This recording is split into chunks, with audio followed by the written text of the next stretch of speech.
Allez, votre invité à présent dans la grande interview en direct sur Boursorama, c'est Christophe Périllat, le directeur général de Valeo. Bonjour. Bonjour. Je ne vais pas dire nouveau directeur général parce que ça fait maintenant plus d'un mois que vous êtes Ça fait un mois, oui. vous êtes en poste. Bon, vendredi, vous avez présenté Move Up au marché, nouveau plan stratégique pour 2025. On va tranquillement prendre le temps d'en parler. Donc un mois après votre entrée en fonction. Présentation aussi, il y avait des résultats, résultats pour 2021. Et au global, on a senti des marchés pas convaincus. Donc la question, c'était pas convaincu à votre avis par quoi? Puisque le titre a été sanctionné dans la foulée, 10,5% de baisse vendredi, alors que le CAC 40 remontait de 3,5%. Vous reperdez aujourd'hui plus de 6%, mais le marché évidemment est dans le rouge. Cette déception des investisseurs, pour vous, elle vient du plan stratégique, des résultats 2021, des prévisions pour 2022? Comment vous voyez ça?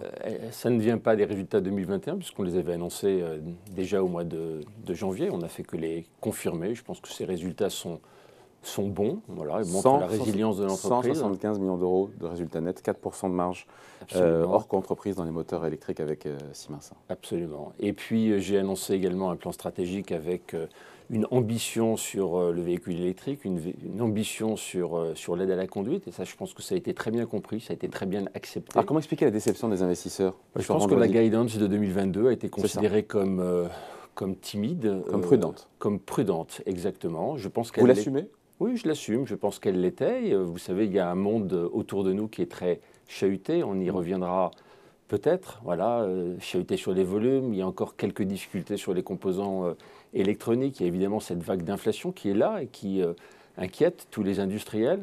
Voilà, donc j'ai décidé de présenter une guidance de 2022 qui était volontairement prudente.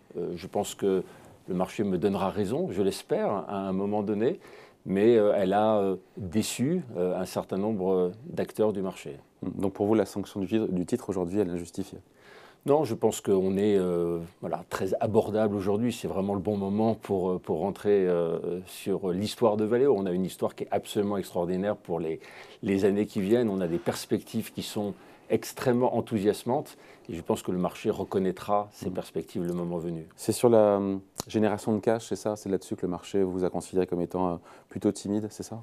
Oui, la génération de cash. Sur 2022. Oui, elle a été considérée comme timide parce qu'on intègre Valeo Siemens. Vous savez, on a décidé au mois de février de faire l'acquisition des parts de Siemens dans une JV commune qui s'appelle Valeo Siemens, qui est une société qui perd de l'argent aujourd'hui, mais qui investit fortement pour préparer le monde de demain, pour préparer le véhicule électrique. Et donc, ça pèse sur la génération de cash de 2022. Ça va peser sur 2022. Cette intégration à 100% dans vos comptes va peser sur vos résultats de 2022. Qu'est-ce que vous répondez aux analystes? Parce que j'ai lu beaucoup d'analystes qui disaient, en gros, oui, que vous traîniez un petit peu cette entreprise un peu comme un boulet, je mets des guillemets, encore une fois, je ne sais pas si le terme a été employé.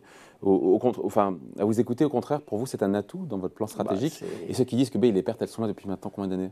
Alors la JV, elle a été créée il y a 5 ans. Ouais. Voilà. Mais 5 ans, c'est très peu de choses à l'échelle industrielle. Je pense qu'on peut être d'accord là-dessus. C'est une entreprise. Regardons l'objet 5 ans après. Qu'est-ce qu'on a créé? On a créé une entreprise qui a 21 clients. On a créé une entreprise qui a 5 000 personnes, enfin un petit peu plus de 4 000 personnes, qui fait déjà 800 millions de chiffre d'affaires et qui a développé beaucoup d'innovations pour le véhicule électrique. Donc on est au tout début de l'histoire. Dont la rentabilité tarde à arriver. Et c'est ça qui déplaît au marché. Dont la rentabilité est négative aujourd'hui, puisqu'on a perdu de l'argent, mais on a en 2022 une diminution de moitié des pertes de cette entreprise. J'ai considéré en février que c'était le bon moment de faire l'acquisition des parts de Siemens, parce que l'histoire qui est devant nous, c'est une histoire qui est extraordinaire. C'est celle de l'accélération de l'électrification. On y est ou on n'y est pas. On a décidé d'y être et on a décidé d'accélérer. À quand la rentabilité alors, Christophe Périllat, sur cette JV? Alors cette JV, on va l'intégrer à Valeo. Donc en l'intégrant à Valeo, on va faire énormément de synergies pour extraire des synergies, faire en sorte que cette société à l'intérieur de Valeo soit plus innovante, elle soit plus compétitive. Et en l'intégrant à l'intérieur de Valeo, on jugera non plus de la performance de cette société de manière spécifique, mais de toute son activité powertrain qui est profitable, bien sûr. Quand vous faites ces guidance sur 2022, est-ce que vous prenez en compte justement le conflit dont on parlait juste avant, le conflit en Ukraine et ses conséquences avec des hausses de matières premières, de l'énergie, même si je crois que c'est moins d'1% de vos ventes, hein, le marché russe? Alors le marché ukrainien, on n'a aucun site de production en Ukraine, on n'a pas d'équipe. On a effectivement une usine, un site de production qui est en Russie. C'est moins de 1% du chiffre d'affaires de Valeo. C'est pour les clients locaux, et c'est des fournisseurs qui sont également locaux. Donc il n'y a pas, on va dire, d'importance sur notre chiffre d'affaires de 2022. Et ça, sur les objectifs 2022, s'ils sont plus prudents, c'est parce que vous prenez en compte ou pas la situation actuelle de conflit ou pas? Alors, on a pris en compte une augmentation des matières premières. On est sur un niveau de matières premières qui est élevé. Bon, bien sûr, on ne sait pas ce qui va se passer demain. On ne sait pas ce qui va se passer sur l'aluminium. On ne sait pas ce qui va se passer sur les coûts de l'énergie. Mais on a pris dans notre plan des coûts de matières premières à des niveaux qui sont élevés, qui sont les niveaux de début 2022. Il y a une vague d'inflation qui était là. Pardon ? Sauf que là, on est au-dessus. On est marginalement au-dessus. Ouais. Pour l'instant, vous savez, c'est quoi ce risque sur les matières premières? C'est un risque peut-être sur l'aluminium. Aujourd'hui, on ne le voit pas. C'est des coûts d'énergie. Ouais. Les coûts d'énergie, c'est pour nous, le gaz. On est très peu consommateurs de gaz. On va dire qu'on dépense en Europe par année entre 5 et 10 millions d'euros sur la consommation de gaz. Donc, ce ne sont pas des chiffres qui sont matériels. Bon. Après les grands axes stratégiques de ce plan Move Up, ça reste finalement les basiques. Plein gaz sur, pardon pour le mauvais jeu de mots, sur l'électrification des voitures. Les aides à la conduite, vous confirmez en fait l'accélération de ce qui est aujourd'hui vos deux marchés porteurs. Oui, absolument. Je pense qu'on voit une mobilité arriver qui accélère, qui sera électrique et puis qui sera, on va dire, sûre ou autonome. On l'appelle un petit peu comme on veut, mais ça veut dire pour nous plus d'électrification et plus d'aide à la conduite. Et donc j'ai décidé dans ce plan stratégique qu'on accélérerait sur l'électrification. C'est l'acquisition de cette société commune qu'on avait avec Siemens et qu'on accélérerait également dans l'aide à la conduite. L'éclairage également, la vie à bord font partie des activités jugées stratégiques, c'est-à-dire Ça veut dire que quand vous avez une voiture qui est plus électrique et plus sûre ou plus autonome, vous avez finalement une réinvention de la vie à bord parce que vous avez une interaction comme conducteur avec votre voiture qui va être différente. Donc à l'intérieur de la voiture, il y aura beaucoup de transformations. Et quand je parlais de l'éclairage, je donne un exemple, les grilles de ventilation qui sont à l'avant du véhicule, eh bien ces grilles de ventilation, elles disparaissent avec un véhicule qui est électrique. Donc quand vous n'avez plus ces grilles de ventilation, vous avez une zone à l'intérieur, devant le véhicule, vous avez une zone nouvelle pour les designers et une zone nouvelle dans laquelle vous mettez beaucoup d'éclairage. Bon. Donc plus d'éclairage autour du véhicule, devant, derrière, tout autour et à l'intérieur de la voiture. Alors je disais que 70%, j'étais surpris par ce chiffre, 70%, c'est ce que vous avez annoncé, des revenus qui sont attendus en 2025 sont déjà dans vos carnets de commandes. Oui. Comment c'est possible ça? Parce que développer une nouvelle voiture, ça prend du temps, c'est typiquement 2 ans et demi, 3 ans. Et donc on prend dès aujourd'hui des commandes qui se traduiront par un démarrage de production dans 3 ans. Donc il est normal aujourd'hui d'avoir déjà un carnet de commandes bien rempli sur 2025. Et qui est sécurisé. Absolument. Et 70%, c'est un bon chiffre, donc ça nous donne confiance. Parce que dans le plan stratégique, j'ai annoncé beaucoup de croissance. Beaucoup de croissance. Aujourd'hui, 2021, c'était 17 milliards de chiffre d'affaires. 27 milliards et 0,5, absolument, 0,3 en 2021. Ouais. Donc 0,5 en 2025, c'est donc 10 milliards de chiffre d'affaires supplémentaires. Donc j'ai une grande confiance sur le fait que ce chiffre d'affaires se matérialisera. Ouais. Avec un plan d'économie aussi de 100 millions d'euros d'ici l'année prochaine, c'est aussi pour contrer quelque part cette hausse des coûts des intrants, ce risque inflationniste. Et vous coupez où d'ailleurs? Alors, en fait, on a appris dans cette crise de 2020, vous vous souvenez, il y avait le Covid, et puis en 2021, il y a eu la crise des semi-conducteurs. On a appris à être très résilient, on a appris à travailler mieux. Donc, on a diminué nos coûts, on a diminué le break-even de Valeo, le point mort de Valeo. Aujourd'hui, on va avoir des volumes qui vont monter, puisqu'il y aura bien un jour un effet rattrapage sur ces volumes automobiles qui ont été très bas pendant les années 2020-2021. Il y a environ 30 millions de voitures finalement qui n'ont pas pu être produites sur 2 ans. Donc il y a un marché, il va y avoir un rattrapage du marché. Et donc on va parvenir à augmenter les volumes, à suivre les augmentations de volume avec des effectifs de structure qui sont à peu près les effectifs de structure d'aujourd'hui. Donc dégager de l'efficience. Ouais. Et le conflit aujourd'hui en Ukraine, tout ça ne percute pas ce plan stratégique. D'ailleurs, le timing fait que vous l'avez présenté vendredi. Après, voilà, a posteriori, vous ne regrettez pas de l'avoir présenté, vu la tourmente sur les marchés et vu ce qu'on vit aujourd'hui? Franchement, non. J'ai réfléchi évidemment à la question. Si vous voulez juger que je présentais quoi? Je présentais 2025. Je présentais une stratégie d'accélération dans l'électrification, d'accélération dans l'aide à la conduite.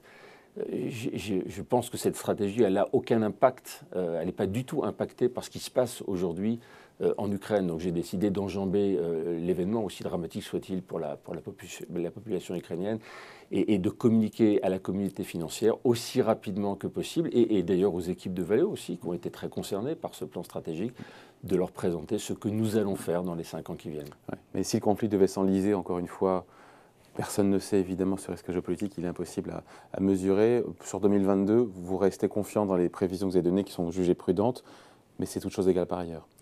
Ouais, écoutez, on voit ce qui se passe aujourd'hui avec l'exclusion des banques, des principales banques russes du système SWIFT, le rouble qui perd 30%, enfin vous voyez, le début de panique bancaire en Russie, enfin tout ça ne sera pas sans conséquence, même si vous me disiez que votre exposition était limitée sur la Russie. Bon, notre exposition est très limitée. 2, on vient de traverser quand même 2 années d'une crise significative dans le secteur automobile. Je pense qu'on a pu démontrer que l'entreprise Valeo était une entreprise qui était très agile, très résiliente, capable de s'adapter.